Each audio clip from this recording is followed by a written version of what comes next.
Good morning and welcome to today's Market Outlook webinar. My name is Micheal Burch and I'm joined by Elliot Bourgeois, my colleague here at the Welch Family Advisory Group.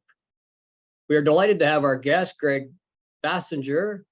Craig's the Chief Market Strategist at Purpose Investments. But just before we get into this, just a couple of housekeeping items. You will notice that the chat function has been disabled. The webinar is being recorded. Anytime during the event, if you have questions, please type them into the question and answer box. There'll be time at the end, about 15 minutes, we hope, that we can answer your questions. And furthermore, today's recording will be available later this week. We'll send it out to you. All right, talk about crazy times, pandemics, war, inflation, debt ceiling crunch. Craig, can the economy take much more of this? Yeah, I think the economy can always take whatever it's given. How it reacts, I think, is probably the bigger question. And I think the even bigger question beyond that is how do markets react? Because again, you know, it's all fun to talk about the economy. But at the end of the day, we manage portfolios and we invest to fund future liabilities and living. And, you know, that's really what matters. You know, that's the answer. I hear what you're saying, because I often relate to, you can walk into a Canadian Tire store, there's all these things you can acquire. Some of them you probably don't want to, and some of them are absolute great buys. And I guess that's the market, right? That's true. And often you won't know if it's a good buy until you've used it for 6 months, which is the other interesting nuance. So yeah, let's jump into it. I'm going to thanks everybody for joining. My name is Craig Basinger. I'm as Michael mentioned, I'm the Chief Strategist at Purpose Investments. My background, I mean, I go back to the 90s. I'm educated as an economist and a psychologist, which you might think is a really weird combination.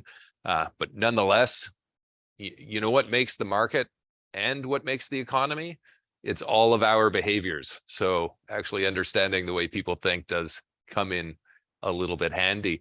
And today we're going to talk about what's been going on out there. And, you know, one of the neat things about this world, the economy and investing is if you wait a few days, it'll change. It's, I don't know, similar to the what do they call it? The weather in London. Just give it some time and it'll change for you. So we're gonna, you know, we've been on a bit of a speaking tour of late. I'll skip over all the sort of stuff about purpose and that type of thing, but you know, we've been on a bit of a speaking tour, and we're sitting on panels, and a lot of the content we've been going out about is not anything too surprising. It's obviously, you know, a little bit on the inflation and the economy and where we think the markets are going, that kind of normal stuff. But I think even more important, you know, last year was a bit of a bear market. Like we actually saw markets decline last year, both equities and bonds, and of course, many people are sitting there. So far this year, things, you know, with all that bad news, debt ceiling, Silicon Valley Bank, other regional banks in the US. I mean, what other bad news do we want? There's a few other tidbits you can pile on there. Inflation's still here, clearly. Bond yields are higher. And, you know, it has a lot of people, but nonetheless, you know, markets have actually performed pretty well year to date. Like Canadian markets up, US markets up, bonds are up, like everything kind of rebounds a little bit higher. And I think that has a lot of people wondering, like, you know, if that was a bear market last year, like, was that the end of it?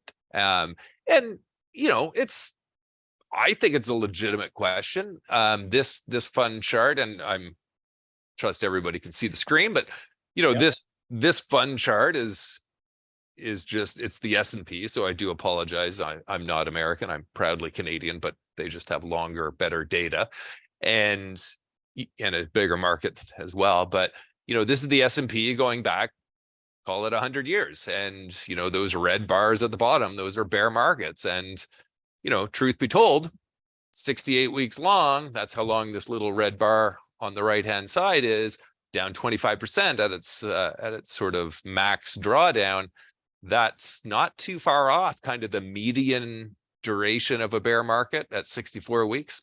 And it's not too far off the median decline at -33. We're using median here, which is the middle number as opposed to the average, because the averages get skewed by things that happened in the 30s, which not sure if we want to use that as much of a guide for the modern age, but nonetheless, that's why we're using median. And you know, you can look at that and think, all right, maybe this thing is over. And that's I think that's probably the biggest question that's on investors' minds, portfolio managers' minds, economists' minds, I think everybody.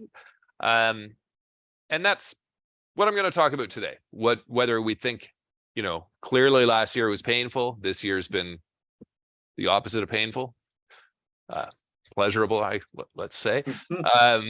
And you know, but the question is, you know, where do we go from here? And I think it's important to sort of put things into perspective of what we've gone through for the last little while. And you know, I won't go all the way back to the actual bear market of the pandemic, because that was a very unique environment, and hopefully you'll have to wait another 100 years to go through that kind of scenario again.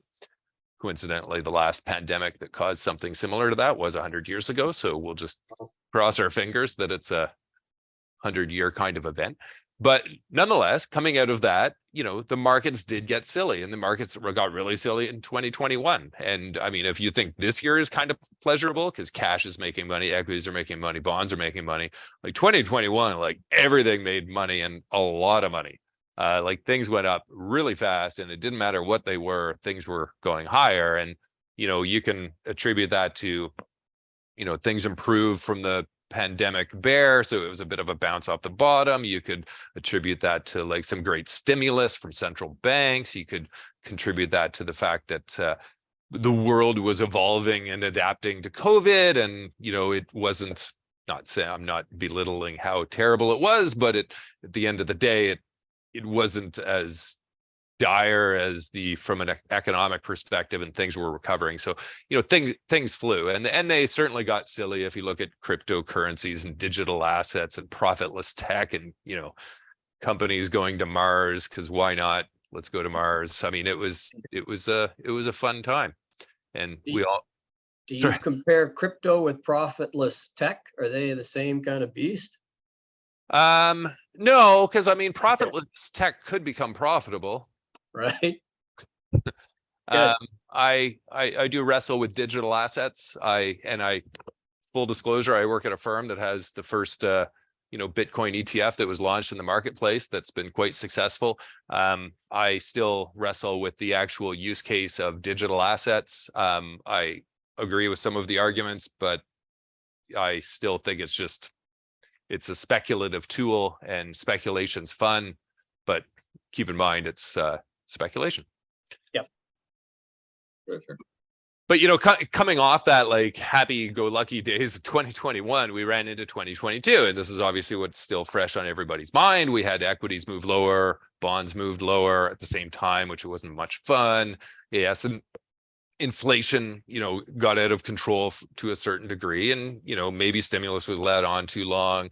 Maybe this is something that's been building up longer anyway, and the pandemic just accelerated this kind of inflationary spike. And maybe part of it is transitory, which we'll touch on in a sec. But nonetheless, that sort of elicited this kind of environment where you had the asset prices all coming down at the same time. You had multiple contraction, you know, that went beyond just the areas of speculative fever that we saw, you know, in the run up in 2021. And it sort of broadened out to the broader market. And of course, now the question is, we've gotten into this. I mean, it's in a range. Like we've been in this really narrow 6-month range for the S&P, for the TSX, and you know, it has been just sort of oscillating back and forth in between there. And right now, it's actually closer to the top end of the range. It's ticked a little bit lower since we updated this chart about a week ago. But nonetheless, it's been, you know, pretty tight, just bouncing back and forth. And of course, the question is, where does it go from here? And, you know, that's the $1 million question. From our perspective, we believe that first stage of what we experienced in 2022, which was, yes, painful, probably amplified a little bit because 2021 was so good. The market does tend to do that. It's call it reversion to the mean. But that was really like a multiple correction. Like it was just the valuations were all coming back down because you still had earnings growth. You still had an economy that was actually growing last year. And now the question is, do we have an earnings recession or negative earnings growth on the horizon? We're starting to see a little bit of that. And then, of course, the big question, do we have a recession? And, we still see, a lot of forward-looking indicators that are very, I don't want to say dire, but certainly, red flag of what's on the horizon. But at the same time, I mean, I've been on a bunch of planes over the last month into the US and across Canada, and every plane is full. Most of the nice restaurants, hard to get seats. Like it's an environment that is certainly doesn't look like a recession. And, it'll be interesting how things progress, but that's sort of the environment we're in today. But even though the weather looks really nice when you look outside, that's my window to that side. Yeah, if you look downfield, it's not nearly as positive. So I don't want to get too complex here. This is the yield curve, which is slope of the yield curve, which is what longer bonds yield versus shorter term bonds. And there is a long history that when this thing inverts, in other words, when that aqua line dips into the negative territory, that there is a recession close by. And those gray bars are recessions. And this goes back to the 1970s. And as you can see, most of those gray bars were preceded 1 year, maybe 2 years, by that aqua line dipping into the negative territory. And that's where we are today. So that's clearly maybe just quickly, maybe for the listener, Craig, for in the inversion of the yield curve, that would be when you can earn more bang for your buck on a shorter term investment than a longer term investment, just for correct. And well said, well put. Absolutely. So yeah, you can earn, if you buy say you buy a 1 year GIC, you can get 5%. And if you buy a 5 year GIC, its return's going to be closer to, 3 or 4% annualized still, but still a lower. So it's certainly a problem when you're disincentivized to invest over the long term and to take a shorter term stance. Yeah. And in fact, the mechanism, not to get deep into the economics of it all, is, future yields are somewhat driven by where the market thinks that economic activity will be. And really why it gets inverted is because those longer term yields, the market's then starting to price in a bit of a recession or a slowdown in economic activity. And that's what creates this sort of inversion. And we certainly are inverted today. But it's not just that. This is the leading economic indicators. Again, it's the 3-month change. It's the black line. And again, we've slapped on those gray bars for when there's a recession. And, we're pretty negative on that. And again, those have usually coincided with slowdown in economic activity. There's probability models created by the New York Fed and the Cleveland Fed. And again, these are just multi-input type probability models that they've developed over the years to sort of indicate when they think recession risk is elevated. And as you can see, both those lines have spiked higher at the end of that chart on the right-hand side. Again, concern that things are certainly slowing down and recession risk is higher. And then there's the other aspect to think about as well that I think has become more important over time. If you go back, even one generation, people just didn't invest that much in the stock market because whether yields were higher or whether it was, who knows, they were, babies during the Depression or World War II, and that created a more of a conservative kind of view and wanting to just save more, whatever you want to, and that's where the psychology thing sneaks in. But today, people obviously have a lot more exposure into the markets, which has been very beneficial over time, growing assets, enabling people to accumulate more wealth and fund those future liabilities, which is all good. But it's also created a stronger connection between the stock market and the economy, because now with more people having exposure to the stock market, when the stock market goes down, we all feel a little bit poorer. less wealthy. Why don't we put it more in a positive spin? And not saying it changes our behavior. Like, we're not, if we're still going on vacation, we're still going on vacation, but it's quite possible it might not be as, I don't know, as long. As nice. Yeah. A friend of mine just went to Bahamas, and he normally, I don't know, goes to, I can't remember the name, Playa de Carmen, whatever. It's one of the expensive places in Bahamas, and he looked at the price of it, and he looked at other stuff, and he said, no, I'm going to go to this cheaper place, and I won't enjoy it as much, but I'm not spending that much. So, and again, that's where behavior starts to drive the economy, because, I mean, the economy is really just all of our aggregate behaviors piled together. And I mean, really, economics is really just trying to measure what we're all doing. Yeah. And so if we all start to dial back a little bit, that starts to have an impact. And again, that's why it's quite possible. Self-fulfilling. Absolutely. And many people say, like, hey, the stock market always predicts a recession. And, it's quite possible the stock market actually might help contribute to a recession. So that's another aspect to think about. This is just drops in the S&P associated, again, the gray bars with recessions. And you can see there's a bit of a connection there. So, we don't think this bear market's over. We think it's actually moving into the next kind of phase of it. We think that's still on the horizon. We think there is elevated recession risk. Maybe it won't happen this year. There are positives out there. There certainly are. And, the consumer's resilient, and there's not that much excesses, and prices have come down. So these are all kind of positive things. But we think this sort of, call it corrective, end of cycle kind of environment has a bit longer to go. And coming out the other side, I think we're going to have a new market cycle, which is going to be somewhat different than before. And this is, I think this is, I mean, we're republishing a pretty long white paper on this topic, but,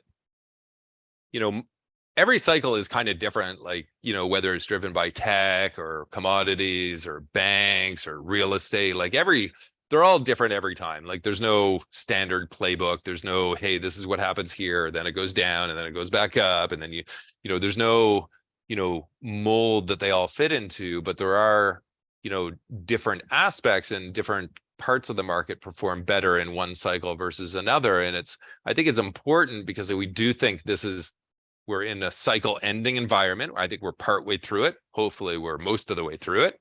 And I think coming out of this, we're going to have a new cycle, and it's, we think it's going to be different than the last cycle, primarily because, like, so many things have changed, right? Like, we've gone from quantitative easing, in other words, central banks stimulating the market, the economy, asset prices, whatever you want to call, to quantitative tightening. It's the environment we're in today. We've gone from disinflationary.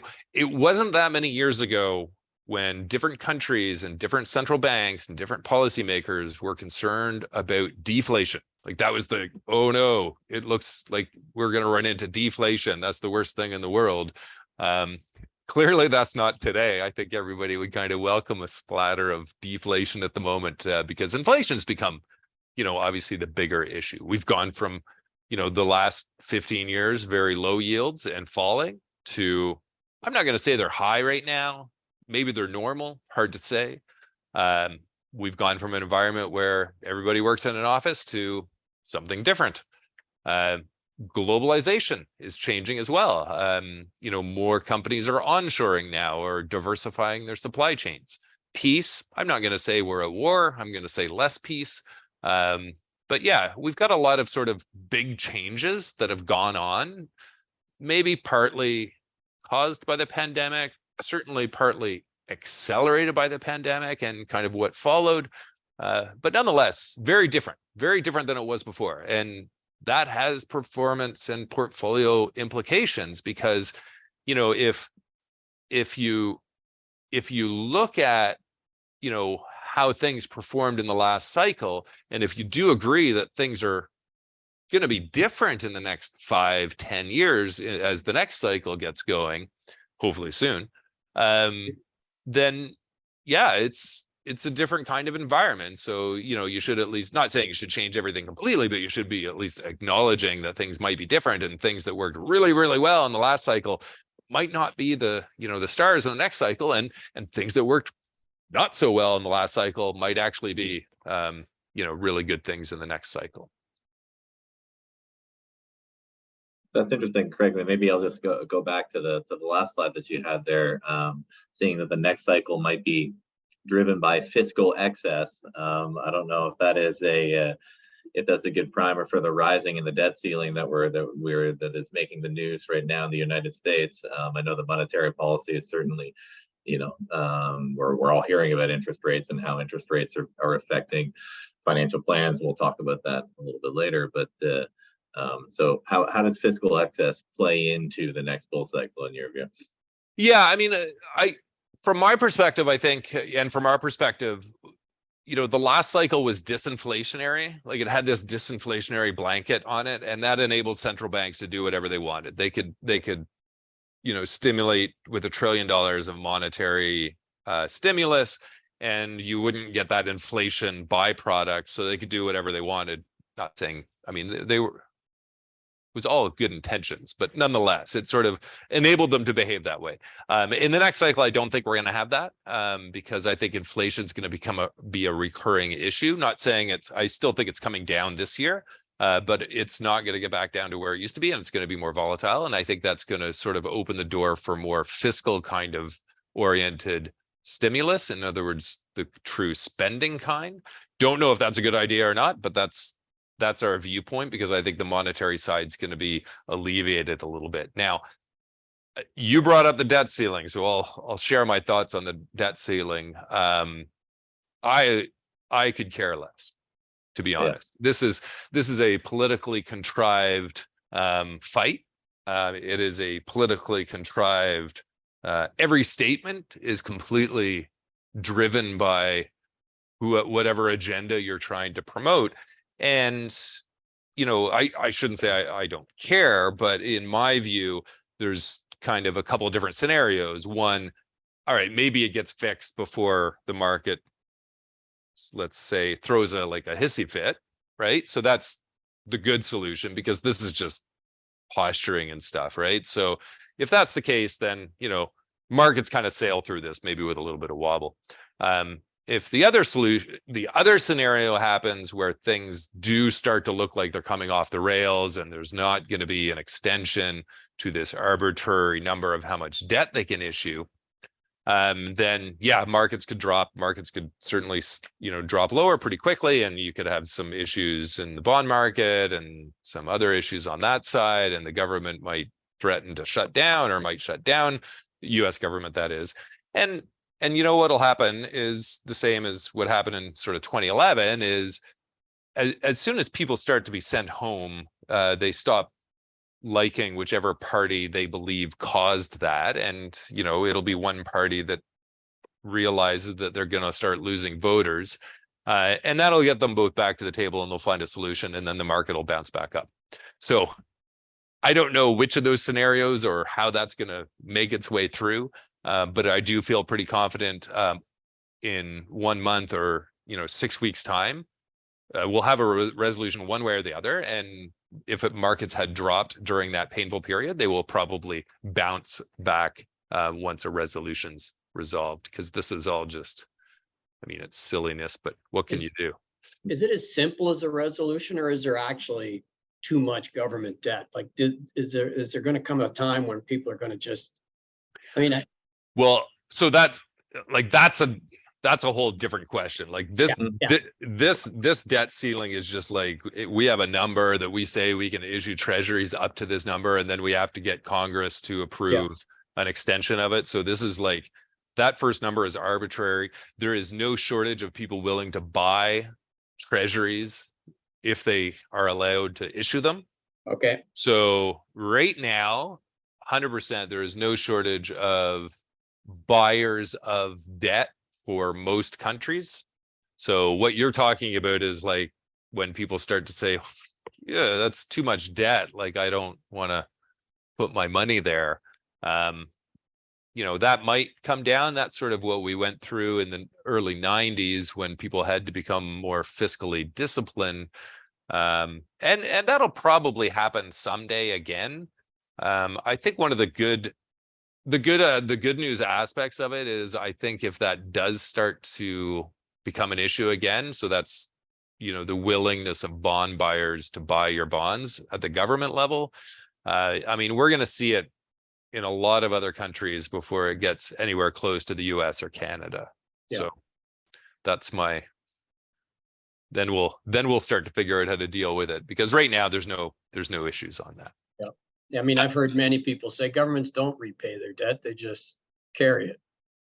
Yeah, no, absolutely. And, I mean, there's governments repay their debt with by economic growth over time, reduces the size of debt relative to the size of the economy. I won't lie to you, the real value of debt has gone down considerably in the last couple of years because of inflation. So that's another way to get out of debt, but that's a whole nother story. But yeah, cycles change, leadership changes, dynamics change. Like, this is just the leading sectors and the lagging sectors in the last number of bull cycles in the 90s, the 2000s, 2010s. And very often the laggards become leaders and the leaders become laggards. And, I think that's just worth noting. Not saying I'm negative on tech, because clearly tech's having a great year this year. But again, it's very often they flip positions.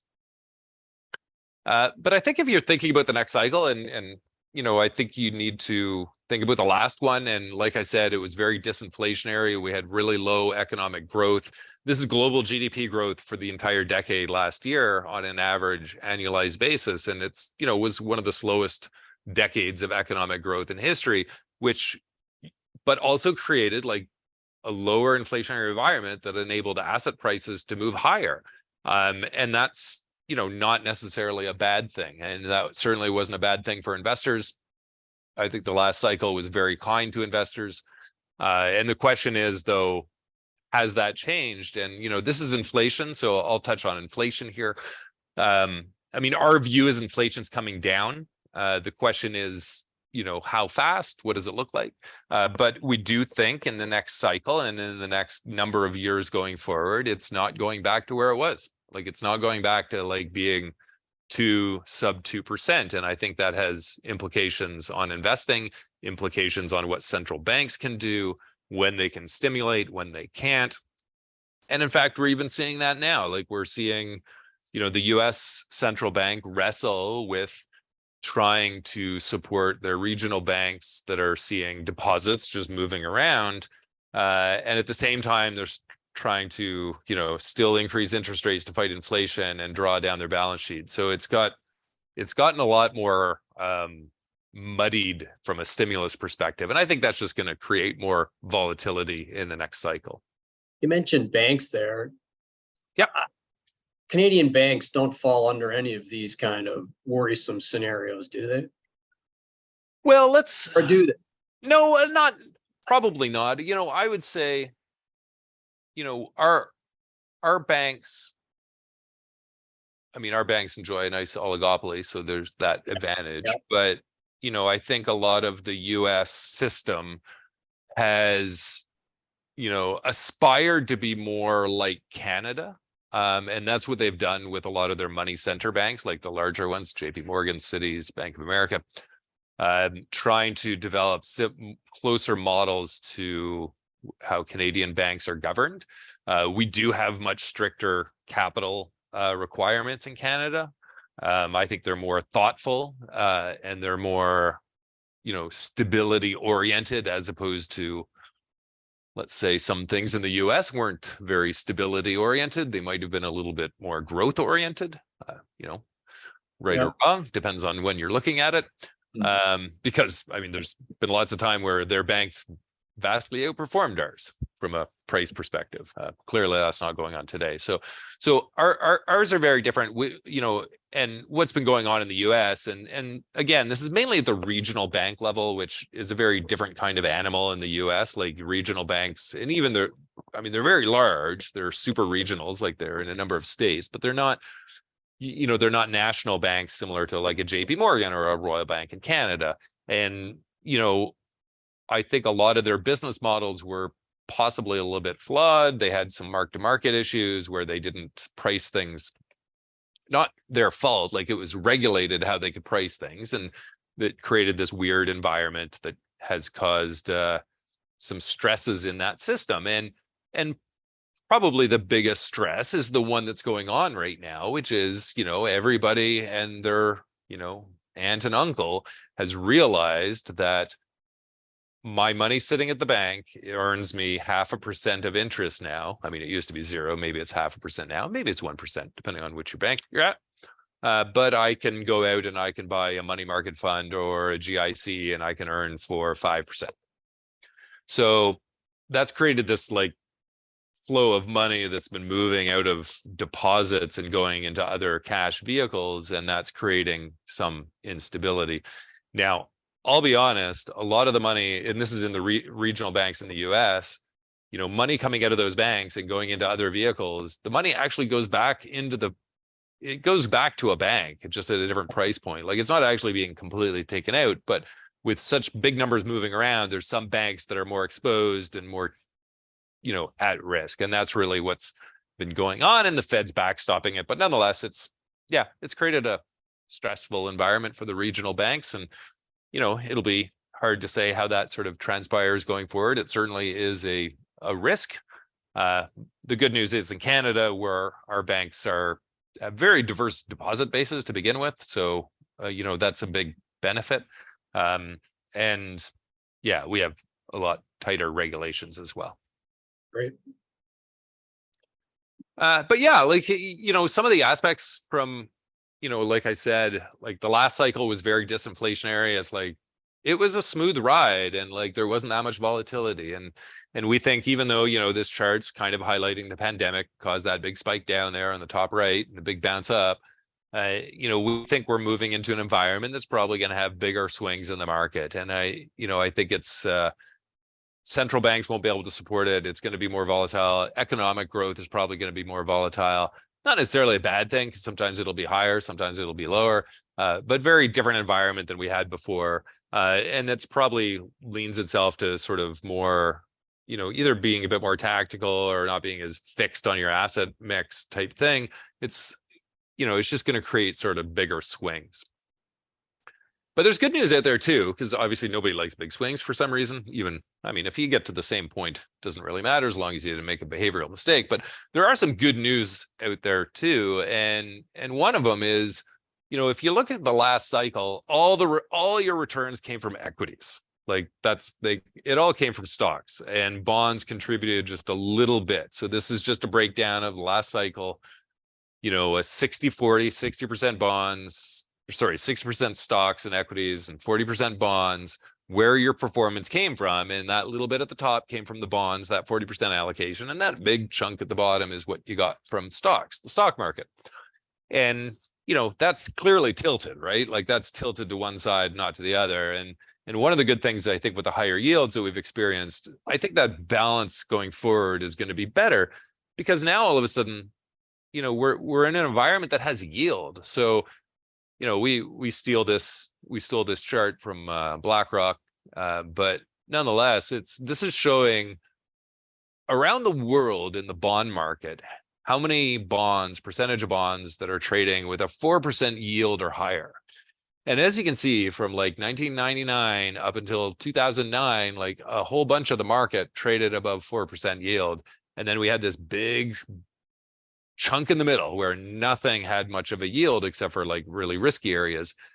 And now 2022, 2023, we're back to what I would say is normal, which I think is healthy. I think that's I think you're going to have a better diversity of sources of performance in your portfolios. And I think that is a positive thing. In other words, it's not going to be all up to the stock market to do all the heavy lifting. But I think one of the aspects people do need to think about is on the inflation side, and this really gets back, you know, not just, I mean, let's just all say none of us like inflation, right? Like I think that's fair to say.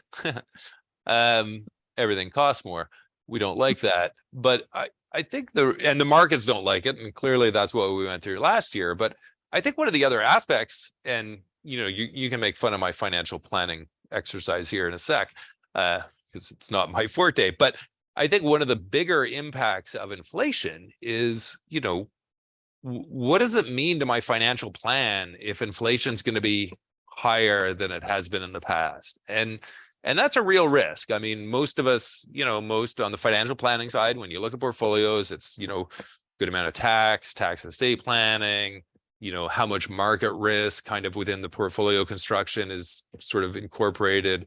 But now inflation risk is becoming a bigger component. And yes, you can make fun of my illustration on the right-hand side here. This is just a present value calculation. I don't try and pretend I know much about the financial planning world, but listen, if you need a nest egg to fund 150K for 25 years, under a 2% inflation world and a 4% inflation world, those nest eggs are materially different to the tune of sort of 23% in size. And that's a material risk. And that's a different kind of risk than market risk. And it's a different kind of risk than longevity risk. So it's just another aspect that I think people need to start thinking about within their financial plans is, what if my spending requirements actually grow faster than they have in the past? And I think that's something that people should consider, because we do think even though inflation is going to come back down, it's going to remain somewhat higher. And I would say it's going to remain higher for a couple different reasons. I mean, one, we've moved into labor seems to clearly have a little bit more control now. My aunt and uncle are in town and they might be here much longer because they flew on WestJet. But, labor seems to be having more power to elicit higher wages because of a higher inflation. And, this becomes a bit of a feedback loop. So there's other aspects too. I mean, the growth of globalization is slowing down. People are onshoring more. Climate change contributes to inflation. There are still some pretty strong disinflationary forces too, like the amount of debt is disinflationary.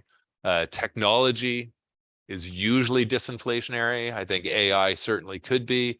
So, it's not all one-sided, but, we could be in an environment that has somewhat higher inflation.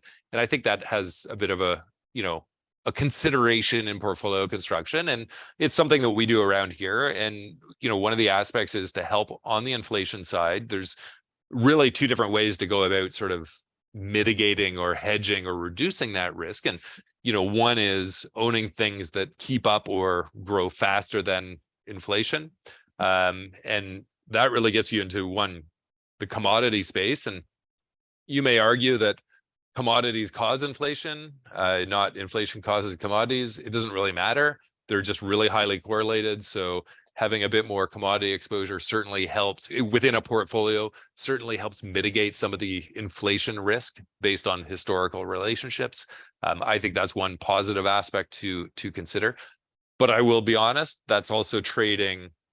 You're probably reducing inflation risk, but you're probably increasing market risk. So, there's no free lunch here, kind of just balancing the different risks within a portfolio. But I think inflation is probably going to be a bigger risk going forward. So I think people should tilt a bit towards that. Being Canada is a good thing. Like, the Canadian market actually has a lot of commodity exposure in it. So I think that's one of the positive aspects of Canada. And one of the reasons that we think actually the TSX might be one of the better performing markets in the next cycle. But one of the other aspects, and I think this resonates really well with people, is dividends. This chart on the right is $1 of dividends back in 1993, and what it is, how that has increased for both the S&P and the TSX. So the S&P in the US, TSX in Canada, and clearly Canadians love their dividends. I mean, we'll ignore the tax benefit as well, but Canadian companies have continually been strong supporters of increasing dividends. And I think that's really a pretty powerful tool to sort of keep offset or mitigate the risks of inflation in a financial plan, because again, dividends are paid out of nominal earnings, and nominal earnings, go up when inflation goes up. You may look at the US and say, why isn't the US doing as much on the dividend side? But I mean, somewhat different tax laws and corporate tax rules in the US have certainly encouraged US companies to do more share buybacks as opposed to dividends, which is, one could argue it's not quite as good, but nonetheless, that's they don't like dividends as much down there. Let's just leave it there. But yeah, so I think dividends are certainly something investors should lean into. One of the good aspects is most Canadians have a decent amount of dividend exposure, and I think that's I think that's one of the other aspects to sort of lean into. So yeah, like I'll just sort of finish off here. I mean, our view this year, even though there's been all sorts of twists and turns, and debt ceiling, Silicon Valley Bank, there's always a few surprises along the way. Our view this year actually hasn't changed that much since we published our market outlook at the in January, and it's inflation was the biggest problem last year. As this year progresses, inflation risk is going to start to come down, or inflation is going to start to come down, or the market's perception of inflation risk is going to start to come down. And I think we've started to see that. And that's going to create this environment that markets will probably move higher. Again, the size of the move in the first part of this year did surprise us. And the move higher in tech also surprised us to a degree. But our view was markets would rebound and sort of have a decent start to the year. And then at some point as this year progresses, that fear of inflation is going to continue to demise, but it's going to start to be replaced by concern over an economic recession. And, that's not the end of the world. The market will look through that at some point, but I don't think it's incorporating it yet. So we do think that sort of leads to another leg down, at which point we do think we'll probably be in the position to start to say that we have actually started the next cycle, as opposed to what we're saying today, which is, hey, think about the next cycle, start preparing for the next cycle, but we don't think we're quite there yet. So we're still leaning a bit more on the defensive side, more cash, a bit more bonds, a bit less equity, and certainly leaning more towards the dividend factor within our equities, both because we think it'll help offset inflation, and also because the dividend factor tends to hold up well during recessionary periods. Amazing. Thanks, Craig. I'm curious, you mentioned that recession, that inflation may be coming down to a level, that is more acceptable, but above what we've been used to for the last 20 years. So does the Bank of Canada need to adjust its mandate? Because, they want to live between 1% and 3%, but if we're not going to see anything sub of 2% for, a decade or 5 years, does that change? Yeah. Listen, once a measure becomes a target, it stops being a good measure. So I'm not a giant fan of the whole targeting of inflation by central banks. I think it's just one of the tools they use on the more persuasion side.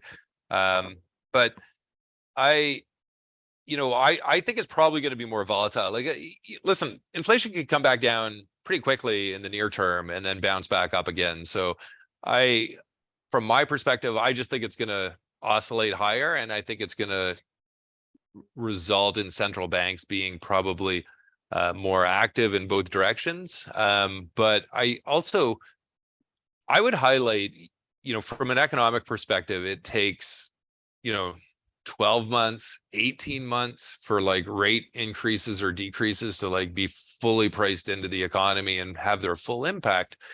And that's what's, the hard part right now, because we've gone through so many rate hikes, Canada, US, globally, like it's off the charts over the last, call it, 14 months now, 15 months maybe, where only a few of those rate hikes have actually been around for a year. So like, I think all of those are still, going to continue to gradually work their way through the economy.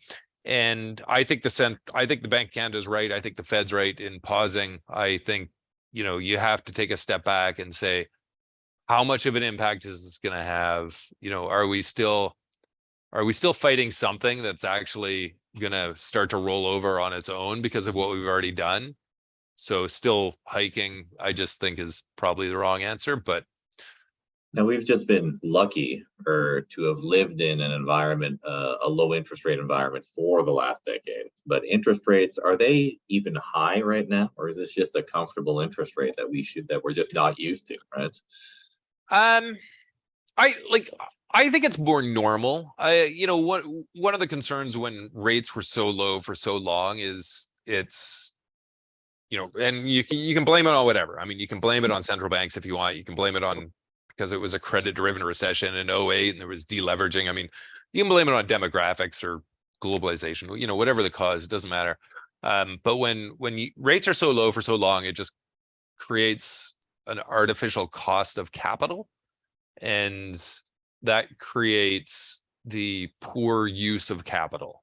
Right. So if you look at some of the businesses that have survived in that low rate environment, now you pop them in a normal or maybe even a little over normal rate environment, they can't survive. So ordinarily they would have got washed away and they would have been replaced with people that took that capital and redeployed it and were successful with it. So I think that's the whole thing of that low interest rate, low inflation period. It's like people were getting away with stuff that ordinarily they wouldn't get away with.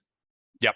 And then when it turns, are they able to adapt or not quickly enough? And to be honest, like Silicon Valley Bank in the US is a prime example of that. Like they crushed it in 2021.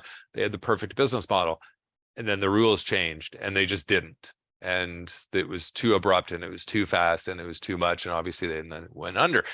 And the longer yields and rates stay artificially low, extremely low, the more capital gets diverted to things that it probably shouldn't. And, I think that'll sort of weigh on markets and the economy for quite some time. I mean, share buybacks. I mean, in the US, more so in the US, but they would issue a bond and buy back equity, and it would engineer earnings growth because you buy back equity, you cancel a bunch of shares outstanding, and earnings per share. The $100 million of earnings is spread over 90 million shares instead of 100 million shares. So your earnings go from $1 to $1.09. Trying to do math quickly in my head, but you get the point. But what you didn't think about is, and it was crazy cheap, that capital, because they could issue the bond at 2 or 3%. But when that bond matures in 5 years or 10 years, whatever the number is, I mean, they have to pay that money back. And they actually didn't do anything to expand the business, increase capacity, increase the organic growing power. They just bought back shares. Now, maybe they can issue shares again later to then buy back, to then pay back the bond. But in kind of reality, you've stolen returns from future equity holders and given it to the ones today. And and I mean, that's just a kind of a microcosm. I mean, there's the old, there's a city in China, I can't remember which one it is, but when interest rates were abnormally low in China, they decided it was actually profitable to remove a mountain to create more land to build factories on. And it's like, if interest rates are so low that you can justify removing a mountain to get more land, but once those interest rates move up a little bit, that's a bad idea. So very bad idea. That's what we're discovering. What about oil and gas in Canada? So it's driven us for a long time, and now you got this greening going on out there. Is it still investments in oil and gas in Canada that makes sense? Absolutely. Listen, my car has 8 cylinders in it, so I won't say that I'm gone electric just yet. But I will. But you are on the subway most days. Yeah, it's true. I don't drive the car very often, if that's any consolation. And the subway is electric. But listen, energy is not going anywhere. It's probably not going to go anywhere forever. The fact is, the global energy stack of where we get energy from has always changed over time. And it's so big, it moves very slowly, and 100%. And it is good news that we are moving to a less carbon intensive energy mix.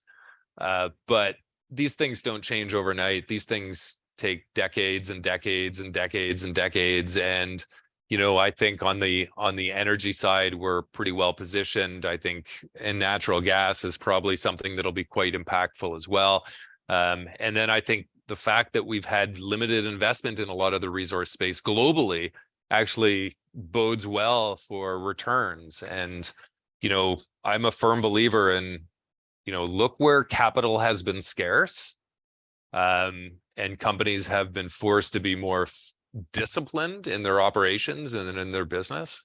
And when things turn and start to move back in favor, that's where you can get some really outsized return.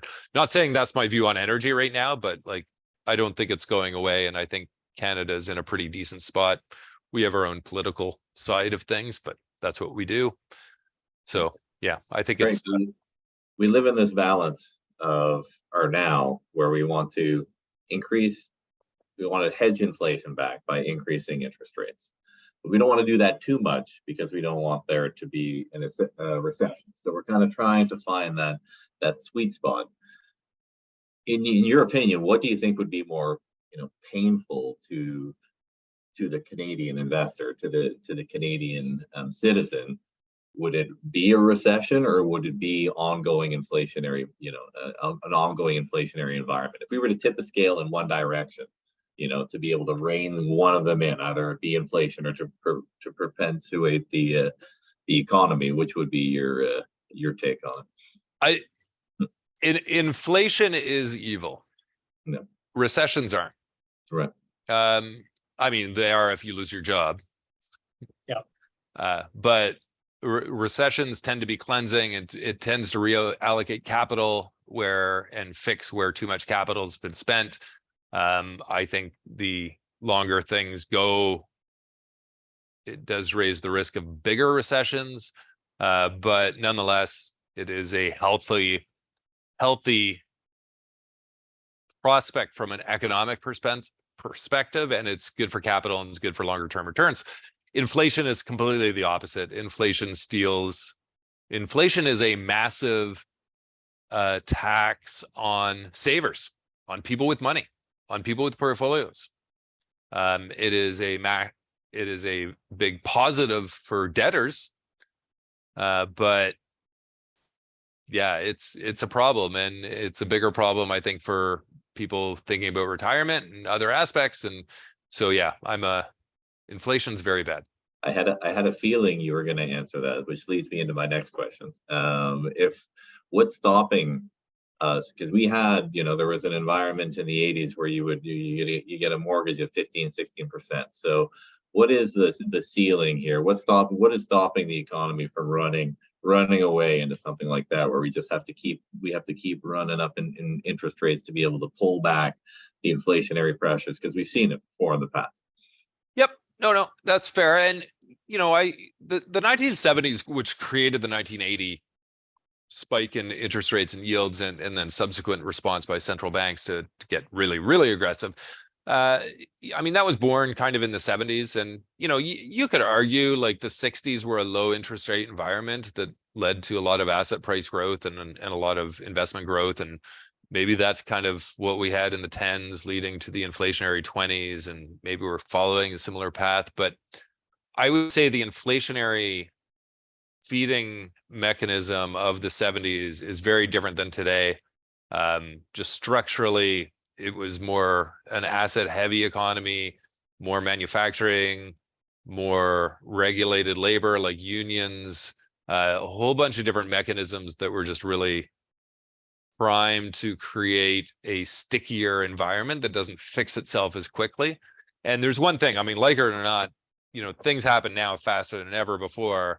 And we're an asset light economy right now. We're very services oriented. Not saying inflation can't become a bigger problem again, but the solutions and how it would fix itself, I think, would be much quicker. And I don't think you'd get that kind of environment. So, and, even though, slowing global growth, climate change, onshoring, supply chain resilience, all these things, either they're inflationary or less disinflationary than they used to be. But let me tell you, demographics are still disinflationary. maybe less than they were 10 years ago and less than they were 5 years ago, but there's still downward pressure. The amount of debt, downward pressure. And listen, I play around with some AI. I do some programming as well. Like this, there's a lot of productivity gains that could be on the horizon, albeit disruptive, but technology does appear to be starting to become disinflationary again. And I was the first, not the first, but I certainly, technology isn't always disinflationary. Like Facebook and you being able to follow your high school friends, that did not help anybody's productivity. In fact, it might have been the opposite. But things like Excel and Microsoft in the 90s, things like big data, artificial intelligence that's rising up now, this is disinflationary tech. You mentioned demographics, and I wanted to ask you about sort of population growth and shrinkage in a bunch of countries, and Canada seems to be adding quite a few people, fortunately. Is that going to help us in the long run? Yeah, absolutely. I mean, I think that's one of the, sort of life lessons out there is, yeah, you need decent, not massive population growth, but decent population growth. And we just, as a society, we're not doing it. I should have chosen those words better. But we're not increasing our population as much as we did before. So, immigration, I think, is a very positive aspect to, increase our diversity and resilience and, cultural mix. And I think that's hugely positive from an economic perspective. And I think, some of the pains in the US is currently feeling is because of a bit, they're dialing back on their, immigration mobility of late. And, I would even go back to Japan and say that, a lot of their disinflationary, deflationary problems had many different layers to it, but their lack of willingness on the immigration side certainly contributed. All right. I think that's a wrap. Thank everyone for joining us, and thanks, Craig, for your insights. That was very helpful, and thanks, Elliot. And thanks to all the participants that signed in, and have a great day. Thanks, everybody. All righty. Bye for now.